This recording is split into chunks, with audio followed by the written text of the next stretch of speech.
மத்தேயு 11ஆம் அதிகாரம். இயேசு தம்முடைய 12 சீஷர்களுக்கும் கட்டளை கொடுத்து முடித்த பின்பு அவர்களுடைய பட்டணங்களில் உபதேசிக்கவும் பிரசங்கிக்கவும் அவரிடம் விட்டு போனார். அத்தருணத்தில் காவலில் இருந்த யோவான் கிறிஸ்துவின் கிரியைகளை குறித்து கேள்விப்பட்டு தன் சீஷரில் 2 பேரை அழைத்து, வருகிறவர் நீர்தானா, அல்லது வேறொருவர் வர காத்திருக்க வேண்டுமா என்று அவரிடத்தில் கேட்கும்படி அனுப்பினான். இயேசு அவர்களுக்கு பிரதியுத்தரமாக, நீங்கள் கேட்கிறதையும் காண்கிறதையும் யோவானிடத்தில் போய் அறிவியுங்கள். குருடர் பார்வையடைகிறார்கள், சப்பானிகள் நடக்கிறார்கள், குஷ்டரோகிகள் சுத்தமாகிறார்கள், செவிடர் கேட்கிறார்கள், மரித்தோர் எழுந்திருக்கிறார்கள், தரித்திரருக்கு சுவிசேஷம் பிரசங்கிக்கப்படுகிறது. என்னிடத்தில் இடரடையாது இருக்கிறவன் எவனோ அவன் பாக்கியவான் என்றார். அவர்கள் போன பின்பு இயேசு யோவானை குறித்த ஜனங்களுக்கு சொன்னது என்னவென்றால், எதை பார்க்க வனாந்திரத்துக்கு போனீர்கள்? காற்றினால் அசையும் நாணலையோ? அல்லவென்றால் எதை பார்க்க போனீர்கள்? மெல்லிய வஸ்திரம் தரித்த மனுஷனையோ? மெல்லிய வஸ்திரம் தரித்திருக்கிறவர்கள் அரசர் மாளிகையில் இருக்கிறார்கள். அல்லவென்றால் எதை பார்க்க போனீர்கள்? தீர்க்கதரிசியையோ? ஆம், தீர்க்கதரிசியை பார்க்கலாம் மேன்மையுள்ளவனையே என்று உங்களுக்கு சொல்கிறேன். அது எப்படி எனில், இதோ நான் என் தூதனை உமக்கு முன்பாக அனுப்புகிறேன். அவன் உமக்கு முன்னே போய் உமது வழியை ஆயத்தம் பண்ணுவான் என்று எழுதிய வாக்கியத்தால் குறிக்கப்பட்டவன் இவன்தான். ஸ்திரீகளிடத்தில் பிறந்தவர்கள் யோவான் ஸ்நானனை பார்க்கலாம் பெரியவன் ஒருவனும் எழும்பினதில்லை.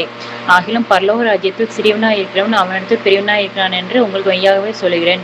யோவான் ஸ்நானன் காலம் முதல் இதுவரைக்கும் பரலோக ராஜ்யம் பலவந்தம் பண்ணப்படுகிறது. பலவந்தம் பண்ணுகிறவர்கள் அதை பிடித்துக் கொள்கிறார்கள். நியாயப்பிரமாணம் தீர்க்கதரிசிகள் யாவரும் யோவான் வரைக்கும் தீர்க்கதரிசி முறைத்ததுண்டு. நீங்கள் ஏற்றுக்கொள்ள மனதாய் இருந்தால் வருகிறவனாகிய எலியா இவன்தான். கேட்கிறதற்கு காதலன் கேட்கடவன். இந்த சந்நிதியை யாருக்கு ஒப்பிடுவேன்? சந்தை வெளிகளில் உட்கார்ந்து தங்கள் தோழரை பார்த்து, உங்களுக்காக குழல் ஊதினோம், நீங்கள் கூத்தாடவில்லை, உங்களுக்காக புலம்பினோம், எங்கள் மாரடிக்கவில்லை என்று குறை சொல்கிற பிள்ளைகளுக்கு ஒப்பாயிருக்கிறது. எப்படி எனில், யோவான் போஜனம் பண்ணாதவனாய் வந்தான். அதற்கு அவர்கள், அவன் பிசாசு பிடித்திருக்கிறவன் என்றார்கள். மனுஷகுமாரன் போஜன பானம் பண்ணுகிறவராய் வந்தார். அதற்கு அவர்கள், இதோ போஜன பிரியனும் மதுபான பிரியனுமான மனுஷன் ஆயக்காரருக்கும் பாவிகளுக்கும் சிநேகிதன் என்கிறார்கள்.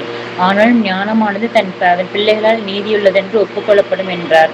அப்பொழுது தமது பலத்த செய்கைகள் அதிசயமானவைகளை செய்ய கண்ட பட்டணங்கள் மனம் திரும்பாமற் போனபடியால் அவைகளை அவர் கடிந்து கொள்ள தொடங்கினார். கோராசினே, உனக்கு ஐயோ! பெத்சாயிதாவே, உனக்கு ஐயோ! உங்களில் செய்யப்பட்ட பலத்த செய்கைகள் தீருவிலும் சீதோனிலும் செய்யப்பட்டிருந்ததானால் அப்பொழுதே இரட்டுத்தி சாம்பல் உட்கார்ந்து மனம் திரும்பி இருப்பார்கள். நியாயத்தீர்ப்பு நாளில் உங்களுக்கு நேரிடுவதை பார்க்கலாம் தீருக்கும் சீதோனுக்கும் நேரிடுவது இலகுவா இருக்கும் என்று உங்களுக்கு சொல்கிறேன். வானம் பறைந்தும் உயர்த்தப்பட்ட கப்பர்நகுமே, நீ பாதாள பறைந்தும் தாழ்த்தப்படுவாய். உன்னில் செய்யப்பட்ட பலத்த செய்கைகள் சோதோமிலே செய்யப்பட்டிருந்ததனால் அது இந்நாள் வரைக்கும் நிலைத்திருக்கும். நியாயத்தீர்ப்பு நாளிலே நேரிடுவதை பார்க்கலாம் சோதோம் நாட்டில் நேரிடுவது இலகுவா இருக்கும் என்று உங்களுக்கு சொல்கிறேன். அந்த சமயத்தில் இயேசு சொன்னது, பிதாவே, வானத்துக்கும் பூமிக்கும் ஆண்டவரே, இவைகளை ஞானிகளுக்கும் கல்விமான்களுக்கும் மறைத்து பாலகருக்கும் வெளிப்படுத்தினபடியால் உம்மை ஸ்தோத்திரிக்கிறேன். ஆம் பிதாவே, இப்படி செய்வது உம்முடைய திருவுள்ளத்துக்கு பிரியமாய் இருந்தது. சகலமும் என் பிதாவினால் எனக்கு ஒப்பு கொடுக்கப்பட்டிருக்கிறது. பிதா தவிர வேறொருவனும் குமாரனை அறியான்.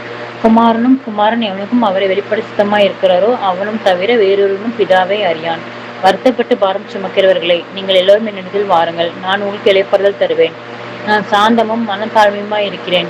என் நுகத்தை உங்கள் மேல் ஏற்றுக்கொண்டு என்னிடத்தில் கற்றுக்கொள்ளுங்கள். அப்பொழுது உங்கள் ஆத்மாக்களுக்கு இளைப்பாறுதல் கிடைக்கும். என் நுகம் மெதுவாயும் என் சுமை இலகுவாயும் இருக்கிறது என்றார். ஆமேன்.